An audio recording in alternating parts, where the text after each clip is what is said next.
کراچی میں محکمہ بلدیات کے اثاثے لوٹنے میں ملوث تھے، اس لیے آپ نے ان کو فارغ کر دیا۔ ہم ان سے یہ بھی پوچھتے ہیں کہ کیا ناصر حسین شاہ مبینہ طور پہ کرپشن میں کسی کو حصہ دار نہیں بنا رہے تھے؟ کیا آپ نے اس وجہ سے انہیں فارغ کر دیا کہ ناصر حسین شاہ کا مبینہ کرپٹ بیٹا اپنے والد کو فارغ کیے جانے کی وجہ بن گیا؟ یہ بھی کیونکہ وہ ہے نہیں، ہم نہیں پوچھ سکے۔ اور کیا ناصر حسین شاہ اور خورشید شاہ کے بیٹوں کا سکھر میں انتخابی ٹکراؤ ہے؟ اس فیصلے کی وجہ سے سندھ کے وزیر بلدیات کو کل نصف شب کے قریب فارغ کر دیا گیا اور اس کی وجہ بھی نہیں بتائی گئی۔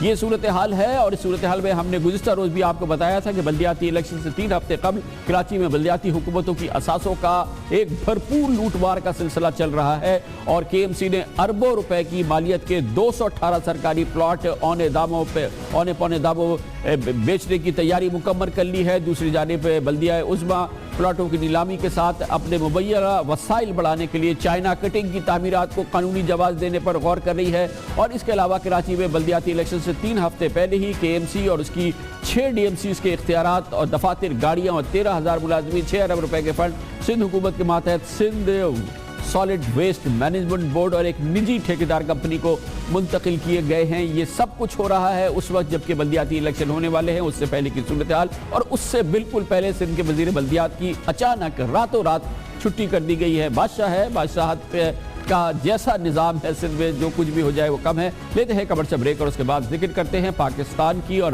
پاکستان کا پہیہ چل رہا ہے تو یہاں سرمایہ کاری ضروری ہے، بہت شدید اہمیت ہے غیر ملکی سرمایہ کاری کی، اور ہمارے اپنے سرمایہ کاروں کی کوئی وہ یہاں پہ کاروبار کرے، صنعتیں لگائے۔ دونوں صورتحال بہت زیادہ خراب ہے، سنگین صورتحال ہے۔ پاکستان میں غیر ملکی سرمایہ کاری میں ڈرامائی کمی آ رہی ہے، ملکی سرمایہ کاری میں بھی بہت زیادہ کمی آ رہی ہے۔ کوئی اس کی بات نہیں کرتا، وزیر خزانہ اس کی بات نہیں کرتے، حکومت سے کی بات نہیں ہوتی، لیکن ہم یہ سوال پوچھیں گے حکومت کے ایک اہم ذمہ دار سے، اعداد و شمار ان کے سامنے رکھیں گے کمرشل بریک کے بعد۔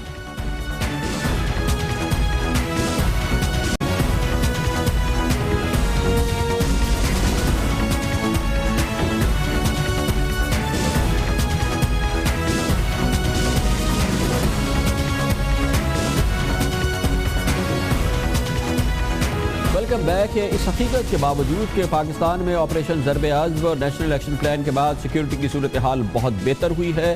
اس کے بعد خیال یہ کیا جاتا تھا کہ پاکستان میں سرمایہ کاری اور معیشت کے بڑھاوے کے حوالے سے یہ بہت بہتر صورتحال ہے، مگر تشویشناک خبر ہے۔ پاکستان میں سرمایہ کاری کی سطح تیزی سے گر رہی ہے، نہ صرف یہ کہ غیر ملکی بلکہ ملکی سرمایہ کاری کی شرح میں بھی واضح بلکہ کئی موقعوں پہ ایسا لگتا ہے کہ ڈرامائی کمی آ رہی ہے۔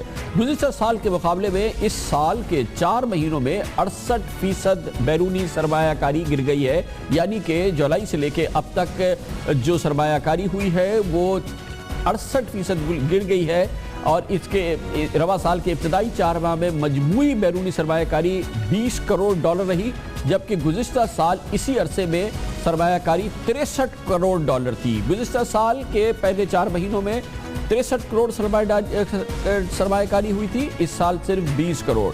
جولائی سے اکتوبر کے دوران براہ راست ڈائریکٹ بیرونی سرمایہ کاری پاکستان میں $35 کروڑ رہی، جو گزشتہ سال کے اسی عرصے کے مقابلے میں 24% اس سال کم ہے۔ $35 کروڑ کی براہ راست بیرونی سرمایہ کاری میں $27 کروڑ یعنی کل بیرونی سرمایہ کاری کا تقریباً 78% حصہ صرف چین سے آیا ہے۔ اس کا مطلب یہ ہے کہ چین کا اگر سرمایہ کاری کو ایک طرف رکھ لیا جائے تو نہ پاکستان میں بیرونی سرمایہ کاری اس مالی سال کے 4 مہینوں کے دوران نہ ہونے کے برابر ہے۔ 4 ماہ کے دوران بیرونی انویسٹرز نے $14 کروڑ کا سرمایہ اسٹاک مارکیٹ سے نکال بھی لیا ہے۔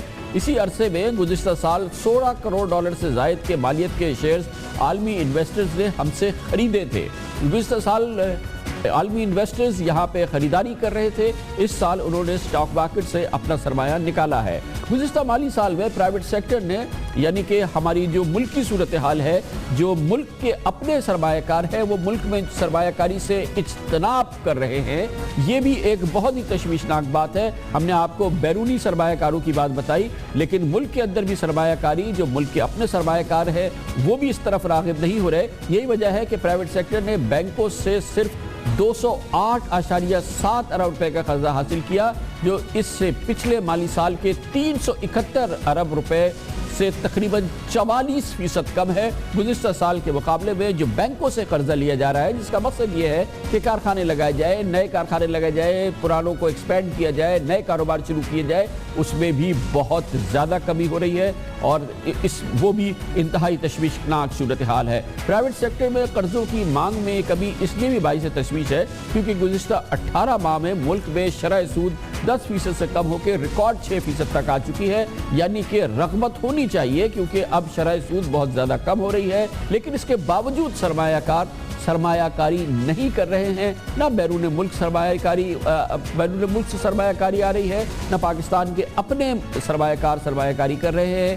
یہ پچھلے چند مہینوں کے اعداد و شمار ہیں جو یقینی طور پہ تشویشناک ہے. اسی وجہ سے حکومت زر مبادلہ کے ذخائر بڑھانے کے لیے انتہائی مہنگے شرح سود پر قرضے لینے میں مجبور ہے, اور اس کا تازہ مثال یورو بانڈ ہے جو 8.25% کی شرح سود پر جاری کیا گیا, جس میں دنیا بھی حیران ہو گئی ہے. بیرونی قرضوں کی واپسی کا براہ راست اثر روپے کی قدر پر پڑتا ہے. رواں مالی سال کے ابتدا سے اب تک ڈالر کے مقابلے میں روپے کی قدر میں تقریباً 4.5% کمی بھی آ چکی ہے. ڈرامائی صورتحال پاکستان میں غیر ملکی سرمایہ کاری میں ڈرامائی کمی. پاکستان میں ملکی سرمایہ کاری نہیں کر رہے اور اسی صورتحال میں روپے کی قدر گر رہی ہے. اس پوری صورتحال پہ بات کریں گے اور اس کے لیے ہمیں جوائن کیا ہے حکومت پاکستان کے چیئرمین بورڈ آف انویسٹمنٹ, سرمایہ کاری کے بورڈ کے سربراہ, وزیر مملکت جناب مفتاح اسماعیل سے. بہت بہت شکریہ مفتاح اسماعیل صاحب. آپ بتائیے گا اس وقت جو فورن انویسٹمنٹ کی پاکستان میں صورتحال ہے اس میں تو لگتا ہے کہ ڈرامائی کمی آ رہی ہے, جبکہ ہماری سیکیورٹی سچویشن کہیں بہتر ہو گئی ہے گزشتہ سال کے مقابلے میں. کیا وجہ ہے اس کی؟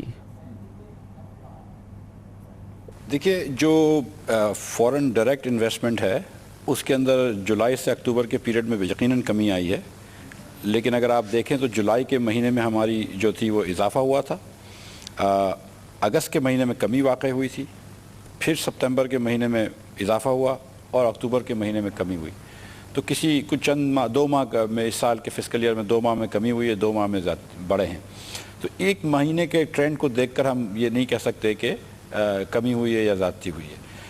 دوسری اگر آپ جانب دیکھیں تو جبکہ فورن ڈائریکٹ انویسٹمنٹ میں کمی ہوئی ہے 24% پہلے 4 مہینے میں سال کے, فورن پورٹ فولیو انویسٹمنٹ میں 161% اضافہ ہوا ہے, اور وہ جو ہے وہ $138 ملین سے بڑھ کے $161 ملین ہو گئی. تو جو ٹوٹل انویسٹمنٹ ہے, جو ٹوٹل سرمایہ کاری باہر سے پاکستان میں ہوئی ہے, اس کے اندر اضافہ ہوا ہے 18.5%, اور وہ $600 ملین سے بڑھ کے $711.6 ملین ہو گئی ہے. تو یہ کہنا میرے خیال سے شاید ایک دم مناسب نہیں ہوگا کہ سرمایہ کاری کم ہو رہی ہے, لیکن یہ کہنا بالکل ضرور صحیح ہوگا کہ اس لیول کی سرمایہ کاری نہیں ہو رہی جس لیول کی ہونی چاہیے, جس لیول کی پاکستان کو ضرورت ہے اس لیول کی بیرونی سرمایہ کاری نہیں ہو رہی. اس کے علاوہ یہ بھی بات بہت اہم ہے نا کہ دیکھیں جو اسٹاک مارکیٹ ہے ہماری, یہ پورے ریجن میں ایشیا میں جو بہترین ریٹرنز ہیں اس میں دیتی ہے, اس کے باوجود یہاں پہ اس انداز کی انویسٹمنٹ نہیں آ رہی, بلکہ حالیہ ہم نے ہفتوں میں تو دیکھا ہے کہ بڑی تیزی سے یہاں سے انویسٹمنٹ نکال رہے ہیں سرمایہ کار. مجھے نہیں پتا کہ کوئی پہلے سے جو موجود سرمایہ کاری ہے اس میں کوئی کمی واقع ہو رہی ہے. میرے خیال سے اس میں تو کوئی مسئلہ نہیں ہے, لیکن یہ بات آپ کی درست ہے کہ نئے سرمایہ کاری نہیں ہو رہی اس لیول کی جدھر ہونی چاہیے, چاہے وہ بیرونی سرمایہ کاری ہو یا اندرونی سرمایہ کاری ہو. اور اگر میں آپ کو اس کا ایک وہ منظر پیش کروں تو ہندوستان میں, بنگلہ دیش میں اور سری لنکا میں اوسطاً 30% آمدنی کا حصہ جو ہے وہ سرمایہ کاری میں لگتا ہے. انویسٹمنٹ ٹو جی ڈی پی ریشو جو ہے وہ 30% ہے تقریباً, جبکہ پاکستان میں صرف 15% ہے. جب میاں نواز شریف نے حکومت سنبھالی تھی تو صرف 13% تھا, اب اس سال 15.1% ہے, اور ہماری کوشش ہے اور توقع ہے کہ انشاءاللہ تعالیٰ اس سال کے آخر تک 16% ہو جائے گا, جو بالکل ناکافی ہے, لیکن 13% سے بہرحال وہ اچھا ہے. اس کی ایک وجہ یہ ہے کہ ہمارے یہاں سیونگز بھی کم ہوتی ہے, ہمارا سیونگز ریٹ بھی بہت کم ہے, اور دوسری وجہ یہ ہے کہ کچھ قسم کے انفراسٹرکچر کے جو کمی ہے, مثال کے طور پہ بجلی نہیں ہے, گیس کی شارٹیجز ہے, تو اس کی وجہ سے صنعتیں نہیں لگ سکتی. تو یہ جیسے کہ حکومت انشاءاللہ تعالیٰ 2017 میں جب بجلی کی پیداوار کو یقینی بنا لے گی اور لوڈ شیڈنگ کا خاتمہ کر لے گی اور انشاءاللہ تعالیٰ اس تھوڑے سے عرصے کے اندر گیس کی شارٹیج کو بھی ختم کر لیں گے تو پھر فیکٹریاں لگنا شروع ہو جائیں گی, تو پھر سرمایہ کاری آ سکے گی. جب فیکٹری لگنا شروع ہو جائے گی تو پورٹفولیو انویسٹمنٹ بھی آئے گی. خاک ہو جائیں گے ہم تم کو خبر ہونے تک.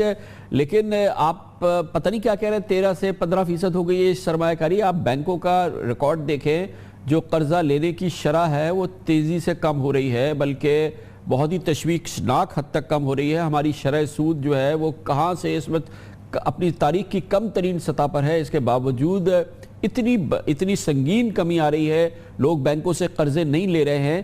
اس کے بارے میں کیا کہیں گے آپ؟ اس میں دیکھیں, حالانکہ جو انٹرسٹ ریٹ ہے, جو مارک اپ ریٹ ہے یا جو سود کا ریٹ کہہ لیجئے, وہ تو 42 سال کا لوسٹ ہو گیا ہے, مگر نئی فیکٹری لگانے کے اتنی اپورچونٹیز نہیں اویل کر رہے انویسٹرز. اور یہ حکومت کے لیے اور دوسرے لوگوں کے لیے تھوڑا سا لمحہ فکریہ بھی ہے کہ ہم کو سوچنا چاہیے کہ جبکہ انٹرسٹ ریٹ اتنا آسان ہے, 42 سال کا لوسٹ ہے, اس ملک میں انفلیشن کم ہو گیا ہے, اس ملک میں روپیہ اسٹیبل ہے, پھر بھی یہ کیوں نہیں ہو رہی؟ تو جو میں نے پہلے گزارش کری کہ بجلی اور گیس کی ایک تو کمی ہے جس کی وجہ سے سرمایہ کاری میں کمی آئی ہے.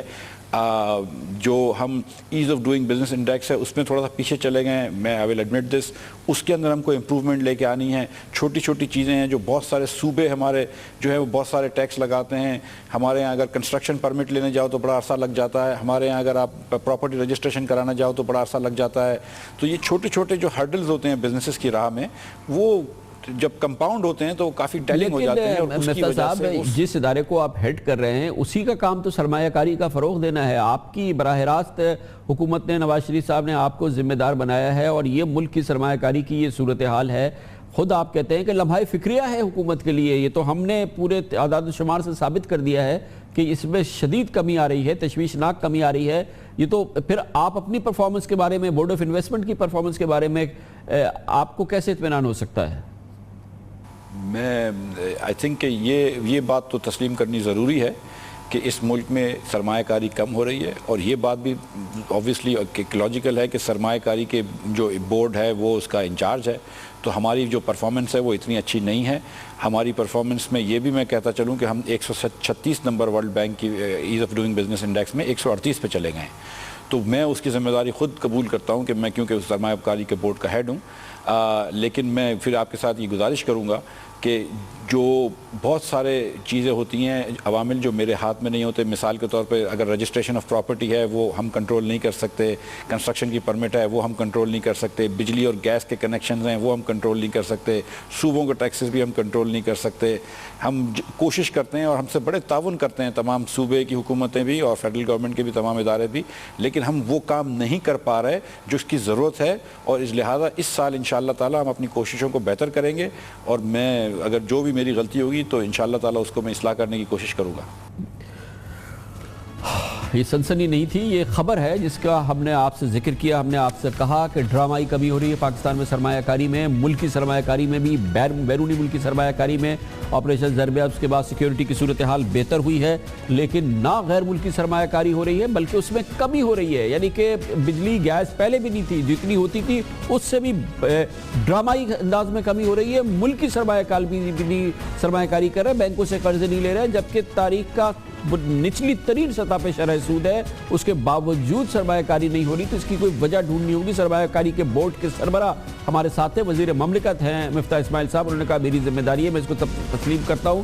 اور پھر انہوں نے بتایا ابھی کہ پاکستان میں بزنس کرنا مشکل ہو گیا ہے. دنیا میں 136واں نمبر تھا, اب ایک سال کے دوران 138واں ہو گیا ہے. یہ حکومت کے بڑے نہیں سوچیں گے, جناب اسحاق ڈار نہیں سوچیں گے, جناب نواز شریف نہیں سوچیں گے, تو پھر سوچیں گے کون؟ اسی لیے تو کہا جاتا ہے کہ گڈ گورننس نہیں ہے, طرز حکمرانی کے شدید مسائل ہیں. آج جناب شہباز شریف نے بتایا ہے کہ طرز حکمرانی کس طرح سے کی جاتی ہے, کس طرح سے کرنی چاہیے. بہرحال اس کا ایک رخ انہوں نے ضرور دکھایا ہے, وہ ہم آپ کے ساتھ شیئر کرتے ہیں, لیکن طرز حکمرانی بہتر نہیں ہو رہی ہے. یہ اعداد و شمار اور یہ ڈرامائی صورتحال, سنگین صورتحال اس کی طرف اشارہ کرتی ہے. خبر سے بریک کے بعد واپس آتے ہیں, جناب شہباز شریف کا طرز حکمرانی دکھاتے ہیں.